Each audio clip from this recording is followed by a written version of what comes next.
This is Bruce Friedman of Adult Site Broker, and welcome to Adult Site Broker Talk, where each week we interview one of the movers and shakers of the adult industry, and we give you a tip on buying and selling websites. This week we'll be speaking with Mark Prince of TooMuch.net.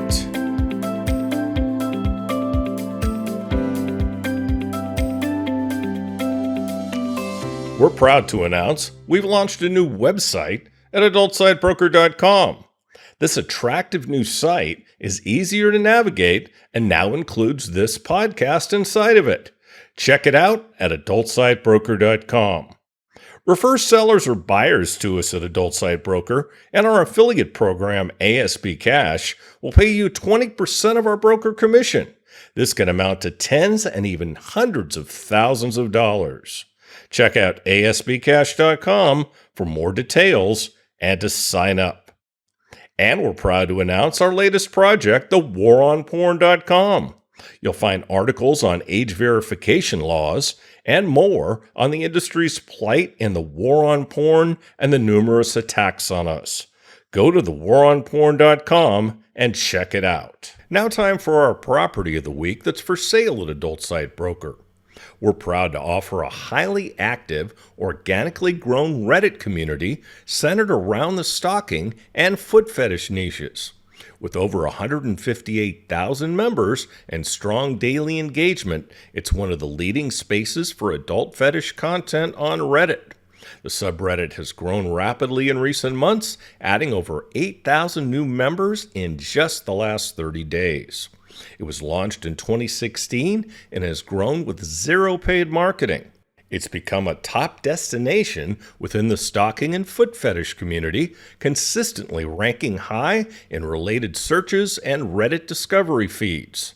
The content is user-generated with minimal moderation needed.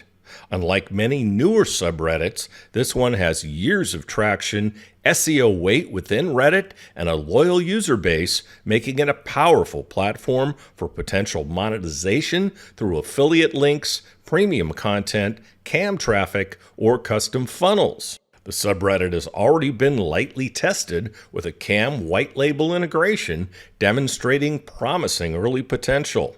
This is a rare opportunity to acquire a top-performing adult niche community on Reddit.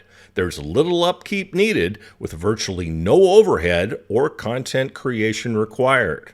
Whether you're looking for funnel traffic, build brand awareness, or expand adult content monetization, this offers a well-established and growing foundation with untapped potential.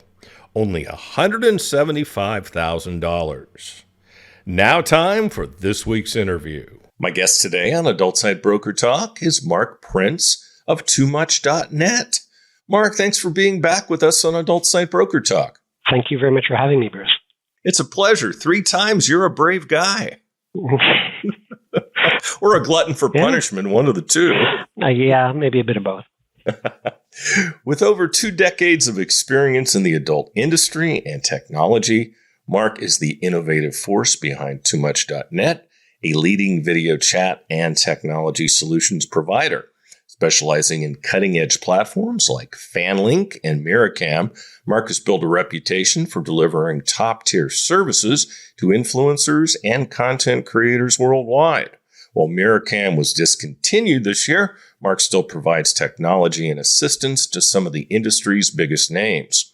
TooMuch is rolling out its brand new product, FanLink, a simple yet powerful video chat system aimed at influencers in and outside the adult industry. They've also launched an AI-based age detection system. His services include hosting support, custom development, and behind-the-scenes upgrades that boost speed and security. Mark and his company have earned multiple awards in the adult and in mainstream. Mark, you used to run studios back in the day while you were developing your LiveCamNetwork software. What was it like to code software while having a bunch of naked girls running around all the time? And how did your programmers keep the shit together? Well, to answer your first question, it was fun, and it was distracting, and it was fun, and it was distracting. It was all 4 of those things. But it was, in all honesty, it was pretty good because we got to have more collaboration than you might expect without the girls. So, for example, in our office space, we had the programmers in one part of the office and the studios and the changing rooms on the other side. But in the middle was a common area, right? There's a few common areas, but the middle was the main one. So what was happening is that the programmers were approached by the girls and say, how can I do this? Or could we add a feature that would, do that, right? So besides many technical problems that might be reported, a lot of it was feature talk and ways to improve things. So it was the casualness of the atmosphere lent a lot to the collaboration and improvement of the software and the services. Sure. You sold off some technology, closed up shop in 2014, and have been working from home ever since. How do you like it compared to working in an office? It's different, but I like it overall. Touching again on the collaboration aspect, you lose that, right? When you're in person in an office, seeing a whole bunch of different people, there's always a chance for the chance to bounce ideas or just talk or like play games or whatever. But as you're playing games or talking, you're learning or coming up with new ideas. Working at home is different. The only meetings or collaborations you have are with maybe with clients or programmers through video calls, not Skype anymore, but Teams or other platforms like that. And since it's not random or spontaneous, I think a lot of the collaboration is lost. So I miss that. On the other side, it sure beats having to be stuck in traffic going to work every day. You get to work from home, start and end when you want. It takes a bit of discipline, but it's also great. Yeah, you don't have to pay for rent either. Exactly. You save a lot of money. Yeah, definitely.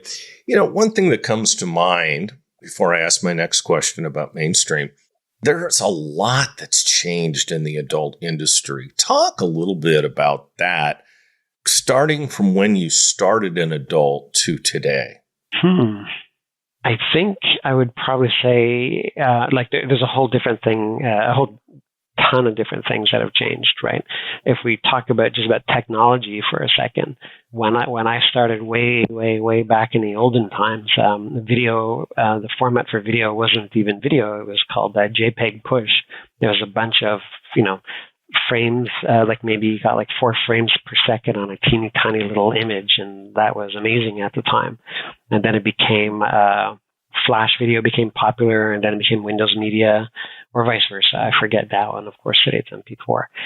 On the cultural side, it's a bit hard to say because since it's in Montreal and the people were always adult friendly.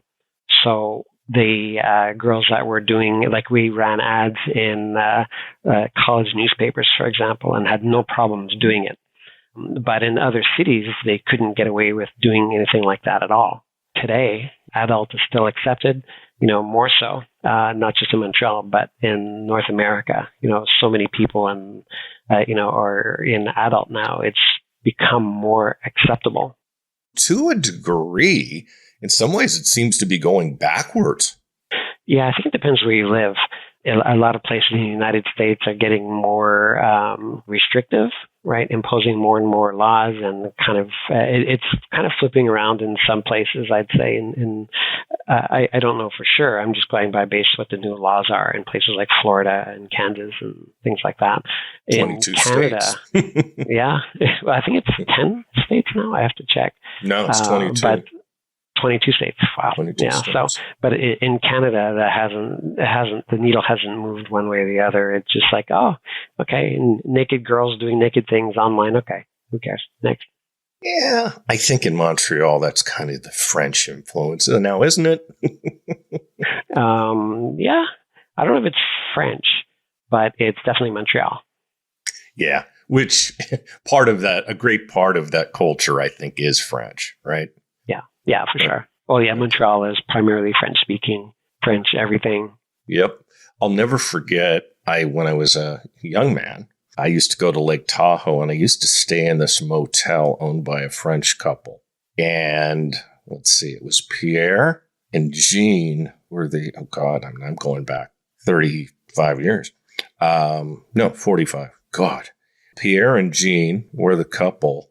And what was the daughter's name? I think it was like Monique or something like that. And I remember I'm walking by the pool and the daughter's out there and she's probably 16, 17. I may be 22.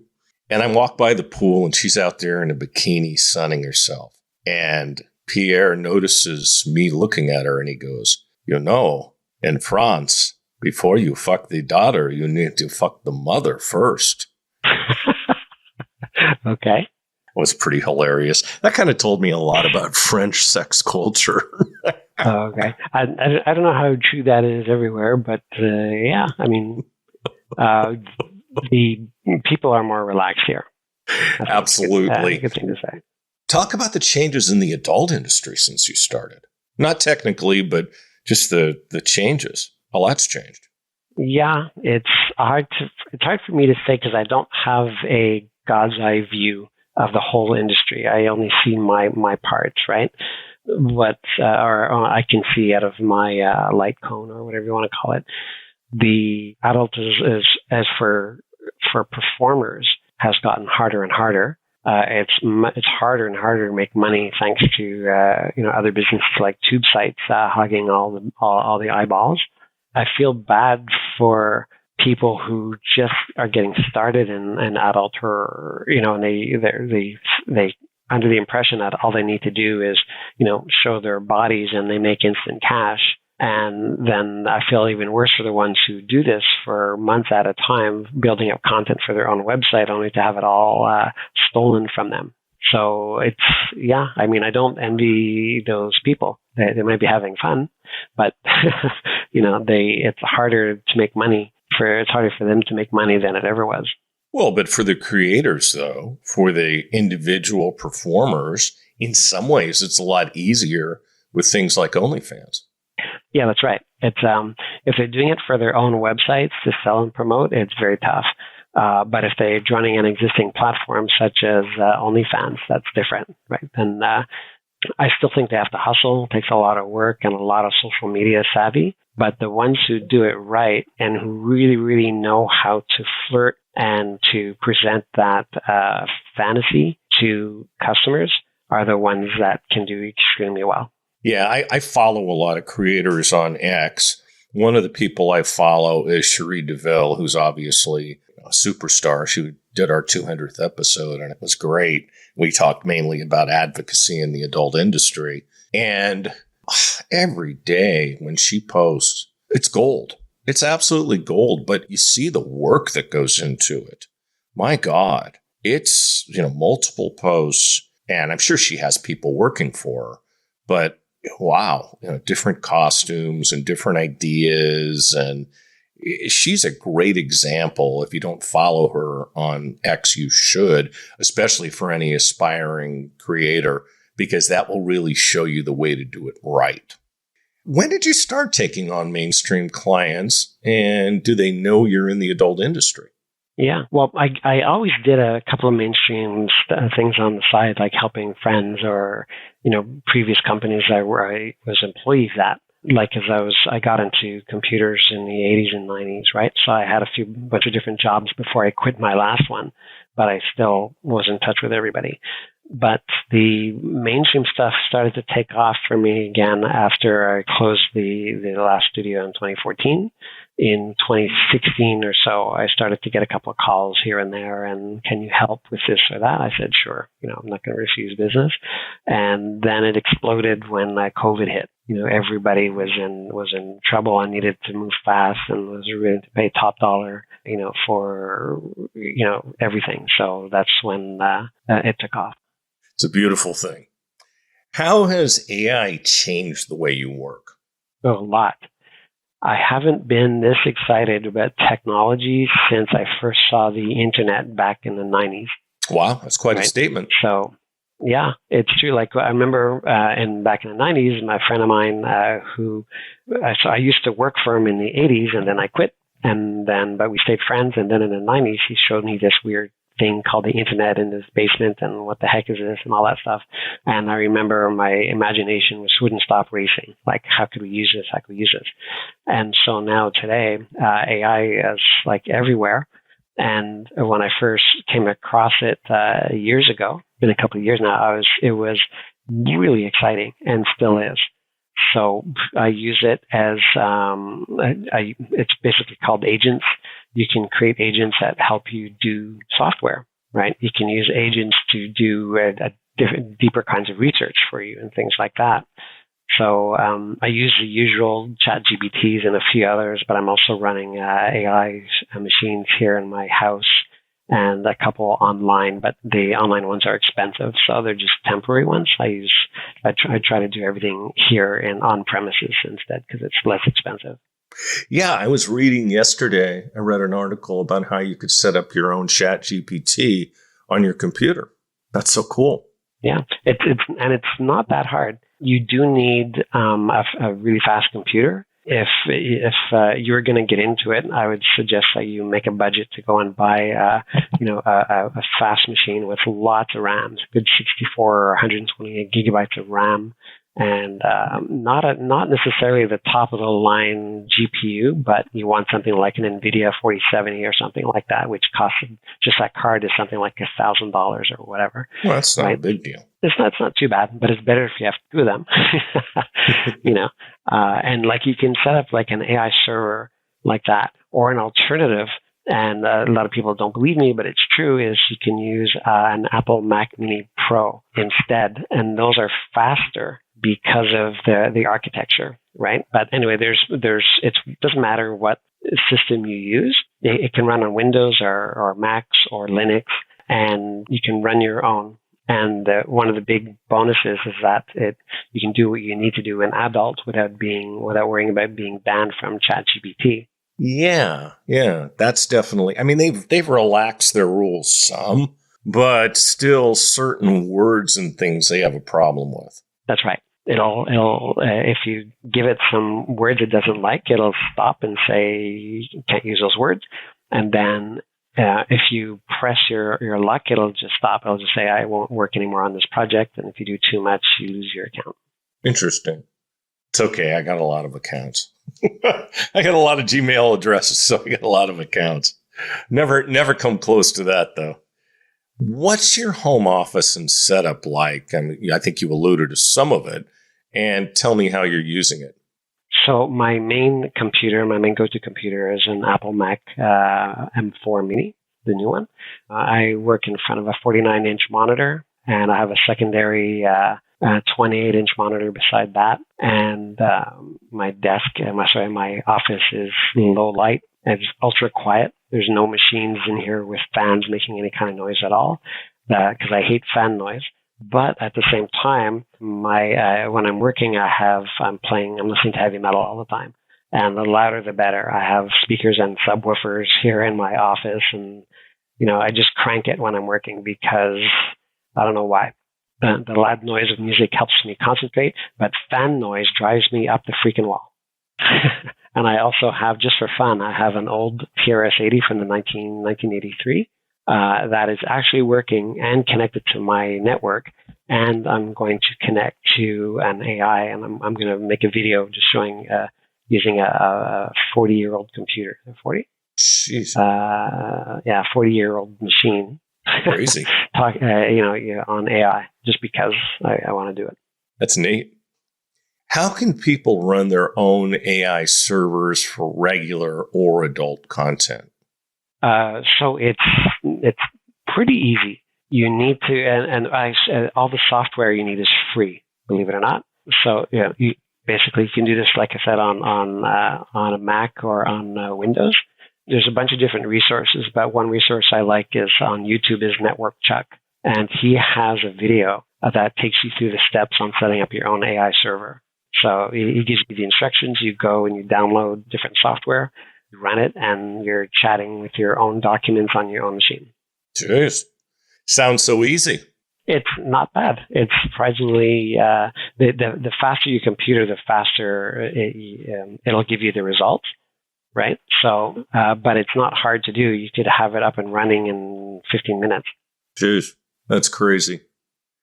So, Mark, let's discuss your AI products. The most notable is AI age detection. Tell us about it, how it works, and how much it costs. So it's exactly what it sounds like, AI age detection. It's a program that people can install on their website. Works for any kind of website, a regular HTML or PHP or WordPress or anything that they've got going on. It installs with a simple script, one line of code. And how it works is this. When it's configured, it looks at the inbound traffic to your website. And if it's coming from a location, let's say Florida, that has age restrictions, it can do one of two things depending on how you configure it. The first thing it can do is just redirect that user to any URL you want to send them to. It could be just back to Google or back to a page that says, we can't help you, sorry. Or it can take them to, or the best way to do it is to take them to a safe for work tour. So it's still your website, but all the images are cleaned up, right? Just our PG or R-rated content, let's say. And that's what that does. And if you enable the age detection, what it'll do is it'll prompt the user to turn on his webcam. The webcam will then look at his face and run about 20 different samples of take about 20 different samples of his face in about half a second to 1 second. And then it will determine his age. If his age is determined to be less than 18, it will then redirect him to wherever you want him to go. Say, or block him or send him to a different site. Google, kidsrus.com, whatever. Something like that, yeah. And if he is determined to be over 18, then he's allowed to continue through to your website. The best part about this, there's a lot of best parts.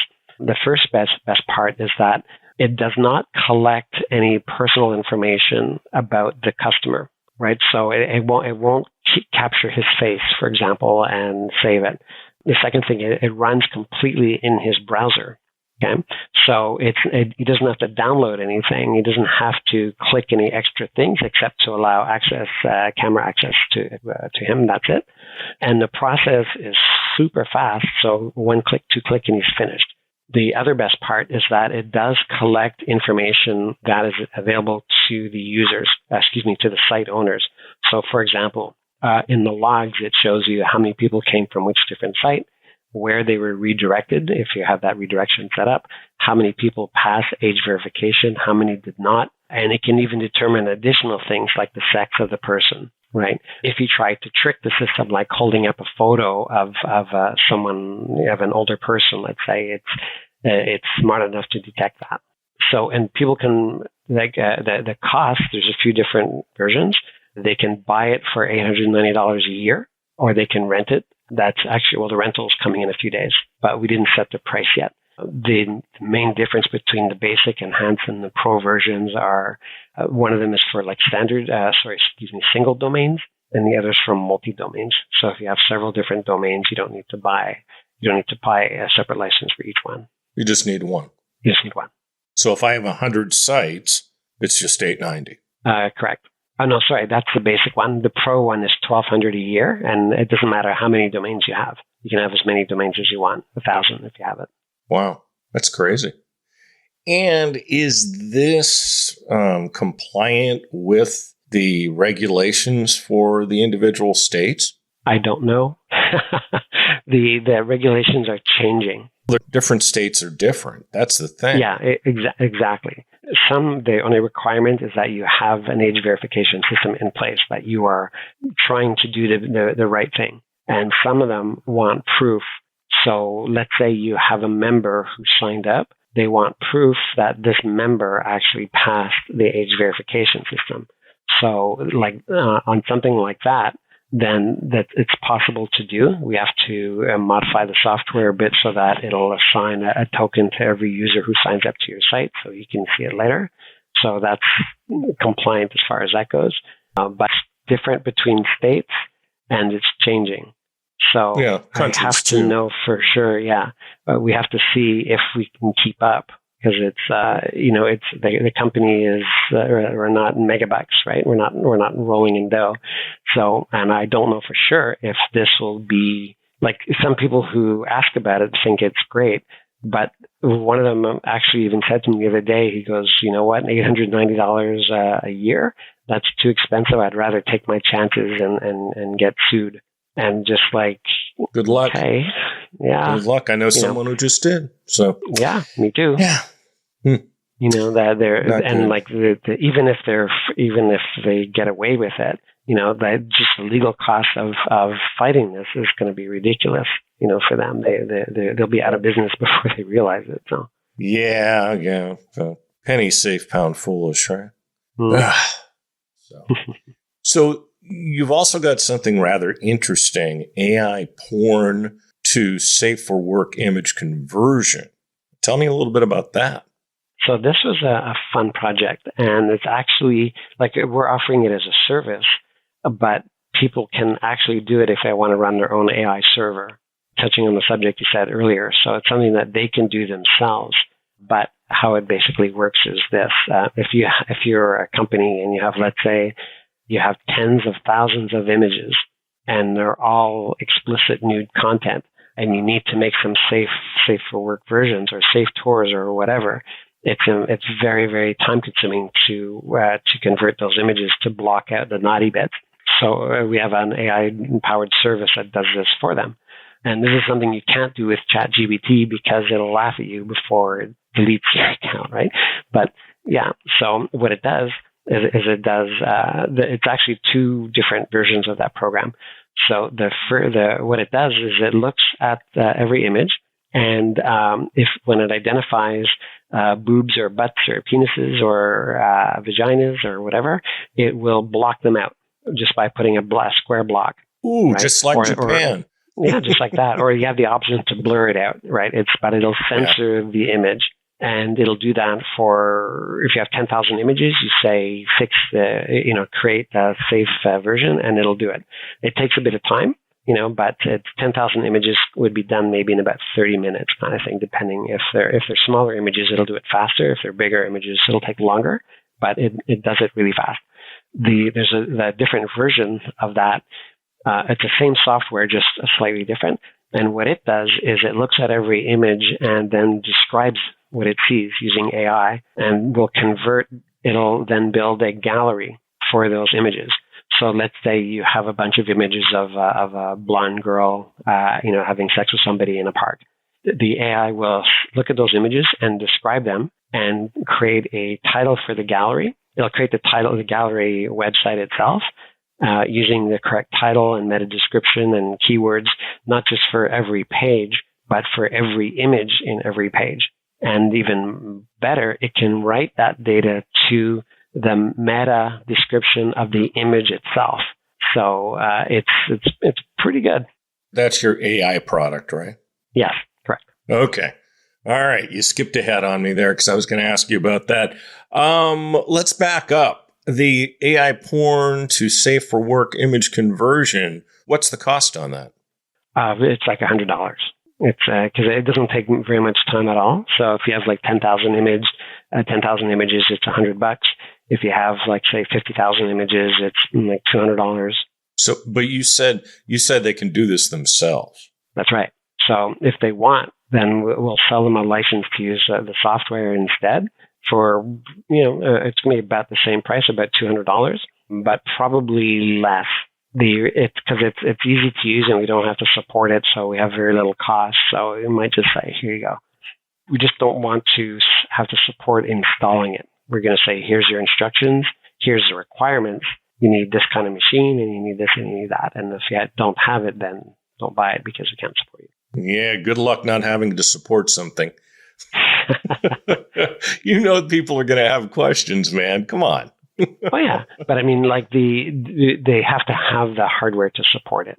Yeah, no, right? I understand. And really, the hardware that you need is a gaming machine. If they're on a PC, they just need a PC with a GPU. And if they're on a Mac, any of the M1, M2, M3, M4 Macs will be just fine. Well, let's talk about the SEO product a little bit.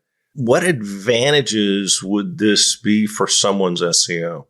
That's a better question to ask Robert Warren. But when Google is looking for content, they're looking at a website. They want to see things like the title of the website matches the content of the website, right? Title: this page is about a blonde girl naked in the forest. And then the header, or the H1 and H2 tags, have to include that. And then the actual just pictures and the descriptions of those pictures have to line up with the rest of the title on the page. If Google lists your website in a search result and your title and description match what the content is, your customers spend more time on that page, and Google is happy because they delivered their customer to you. Right? It's important to think about the visitors that come to your website are Google's customers. Google's referring someone to you. They want them to be happy. So if your title and meta and everything else all line up, then Google's customers spend time on your site, and Google is happy and will send you more customers. Your ranking goes up. Okay. And what does this cost? There's no charge yet. We haven't figured out the price. It's going to be only about $100. Less than $100. When will it be available? Probably in about 4 weeks from now. What are we today? May 20. So sometime around the middle of June. Okay. Let's talk about, and this is going to run in a couple of weeks, just to let people know. Let's talk about age verification, which is a hot topic in the adult industry right now. What are your thoughts on it? I hope it goes away. But I know that it won't, because at its core, it's a good thing. And if you think about adult sites so far, all they've had to have, the requirement to enter an adult website was that you just had to click a button claiming you were 18. And that's never really been a requirement. It's just something that people do. Okay, let's face it. There really have been no laws. Yeah, it's ridiculous. So at its core, it's a good idea. I hope that when I said I hope it goes away, what I really mean is the penalties. I hope the penalties go away. Because some sites who don't do this properly, who are being sued, they don't just, imagine you're a small site, you don't just get sued out of business, you sue and you lose your house. Well, yeah, if you're not smart and you didn't incorporate, true. Yeah, but even then, they can sue your corporation and you personally, right? How that holds up in court, I've got no idea. But just fighting that is enough to bankrupt some people, or really make them regret getting into this in the first place. So when I say I hope it goes away, I hope that somehow a better rule comes along, maybe. And instead of a fear of a lawsuit, it should just be okay, CC Bill won't do business with you unless, or your payment processor won't do business with you unless you have age verification. That makes a lot of sense. It probably should. It probably should be at the MasterCard and Visa level, because CC Bill's not going to do it. It should probably be at the MasterCard Visa level, where MasterCard and Visa has regulations where they won't process. Or the hosting provider level. If you don't do, if you're not billing, selling memberships or whatever, then put it at the hosting provider level. Let them have that as a requirement. They could do that too, but here's the biggest problem there. And we talked about this when we were discussing your AI model, which I think sounds fantastic and is probably what people should be doing. I think it makes the most sense. Well, politicians don't always make the most sense. God only knows. Second, they usually don't know a damn thing about technology. And you can tell by the way they talk. And third, listening to these old, 85-year-old senators discussing the internet it always just cracks me up. And third, there should be one standard. Okay. I think a national law in each country should be there that spells out what a website's obligations are. Should kids be able to access porn? Of course not. And any legitimate operator or model doesn't want kids to see their stuff. This isn't how we want to make money. We don't want kids to have access to it. We all agree on that. But to impose these terrible laws that in some cases have criminal prosecution, if you look at the law in Tennessee, and I believe there's one other state where they will actually prosecute you criminally. I mean, come on. That shouldn't be the case. So, yeah, you're absolutely right that the bottom line is the site shouldn't be able to process if they're not doing their job on keeping kids out. I said many years ago, and I've repeated this many times, but I'll say it again, probably 5, 6, 7 years ago, I said, age verification is going to be a thing. And if the adult industry doesn't get ahead of it, then we're going to be victims. And boy, has that turned out to be the case. Yeah, exactly. You need to be looking forward all the time. If you're an adult and become complacent to technology, you lose to competitors. If you become complacent to laws, you go to jail. Unfortunately, or at least, yes. As soon as you sit on your hands, you're taking more and more risks every day. Absolutely. Absolutely. So let's talk more about AI, because I know that's one of your favorite subjects. It's also a very big topic of conversation, both in adult entertainment and also in mainstream. What are your thoughts about AI's benefits and dangers going forward? It's hard to say the dangers, because the danger depends on whose hands it's in. So like any tool, you can use it for good or evil. You can use the internet is a fantastic thing, and a lot of people use it for great things, but a lot of people use it for bad things too. So same thing in AI. Content creators, porn stars, and even mainstream, are being cloned in AI. So they're put in situations that they never shot, for example, not just their likeness or their still pictures, but of course, their videos and even their voices. Cloning someone's voice 10 years ago was crazy science fiction, and now anybody can do it. Right. And their face saying it. Yeah, and their face saying it. Now, today, it's still fairly easy to tell when something has been AI generated, right? But it does fool a certain amount of people who aren't used to seeing it. But, for people who have been exposed to it, they can start to see the uncanny valley is starting to tickle the back of their neck. And it's just like, wait a second, something's not right with this video. And then they see it and they go, okay, fake. I think, though, that this is also going to create an emerging technology. It already exists in Hollywood. And I think anyone with a few bucks to spend can make a lot of money. What I think models, porn stars, content creators should be doing now, basically creating digidoubles, detailed full body scans, and then copywriting their image. Because if anybody clones somebody and uses it, okay, that's copyright. There's some legal legs to stand on to fight. But more importantly, this sounds a bit creepy, but let's say you are a beautiful, sexy person, 18, 19, 20 years old. If you scan yourself now, good quality, perfect quality scans, you can keep making content of your 18, 19, 20-year-old self for the next 50 years. Oh, yeah. Right? Unique content, unique scenarios with different people and whatever, and even better, you won't even need to go and shoot it. You'll be able to pretty soon tell your AI to, okay, put me, with these other, people doing these other things in this other crazy situation, and click generate, and there you go. And today it'll look a bit weird, won't look 100% realistic, but tomorrow it'll be indistinguishable from reality. Yeah, that's very cool. One more thing we didn't talk about is FanLink. What's going on with that? Yeah, so FanLink is a replacement for Miricam. Miricam has been our video chat platform. It's an evolution of LiveCamNetwork, and it's time for it to go. And we sunsetted it this year. FanLink is a little bit similar, except that it's geared more towards content creators, and specifically for the big content creators.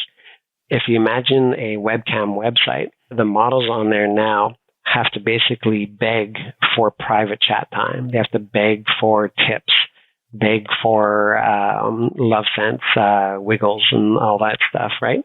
They're on free chat, broadcasting and showing everything. They're fully nude in free chat, and there's hundreds or thousands of people watching them, and they're just begging, begging, begging. So what FanLink does instead is it cuts all that noise out. The models, the content creators, they sign up, they set their prices and their packages. They'll say, call me for 10 minutes for $100 or $200 or whatever they want to charge. Or a 30-minute call is $500 and a 60-minute call is $2,000 or whatever they want to charge again. And then they set it and forget it. When a customer, they get a URL which they can paste on their social media. It just says, call me. Now, when they get a call, it goes right to their phone via similar to FaceTime. They receive a link saying, Joe Blow is trying to call you, make $500 to accept this call. They tap it. Now they're on a video call with that person. That person has already paid. He's already vetted. He's already a customer, a paying customer of that person. So there's no more free chat. There's no more show me your boobs, baby, and then maybe I'll tip you. None of that bullshit. So if you're an amateur model just starting out, it's not for you at all. But if you are an experienced influencer, and it's not even limited to adult, it could be for fitness models, it could be for cooks, it could be for anybody, right? If you're an influencer and you have like 50,000 followers on X or Instagram or more, just post that link out. Just say, here, you can call me. And that's it. Will 50,000 people try and call her? No. But there will be, a few that will help her generate an extra $20,000, $30,000 a month in sales for the customers who are diehard fans and who are the whales. I don't think it has to be large content creators. It's really anybody who has a social media following, right? Yeah, anyone has a following. If they don't have if they don't have a following yet, it won't work for them. But once they start, they can still sign up. It doesn't cost them anything. But it doesn't. If you try and get one person to spend that money, with you, it probably won't work that well. But if you are a beautiful woman and you have, already thousands of followers that hang off of your every action, then it'll definitely work. You don't even need to be an adult content creator. You could just be anyone, bikini. You could just be a fashion model. You could just be, any one of the TikTok dancers, that kind of thing. Yeah, fabulous.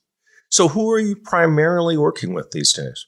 Nobody, just me. I have a small programming team and my AI boxes. Do you have some nice conversations with them?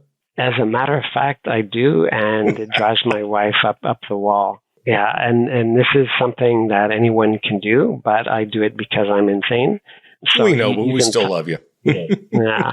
So you can talk by voice to AI robots, and they'll talk right back to you. So, but what most people don't know is that you do not have to accept the default personality that they have. You can give it a personality.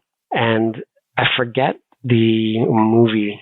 Imagine science fiction movies that we saw where the robot has personality and says stupid jokes, right? I love science fiction, but I always hated things like that because, of course, robots won't talk like that.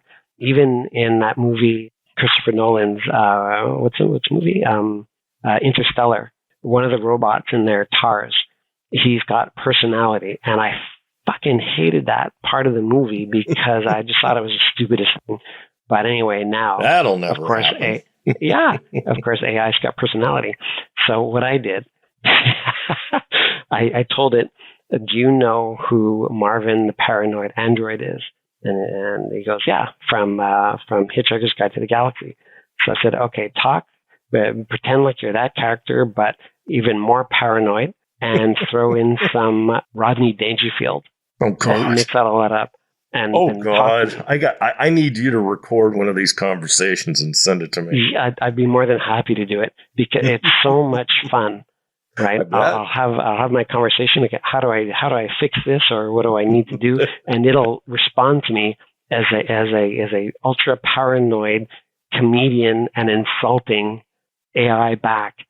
And I just laugh my head off because it comes up with the stupidest jokes. It still answers my question, but it has it with incredibly hilariously bad attitude. Jeez, it's a lot of fun.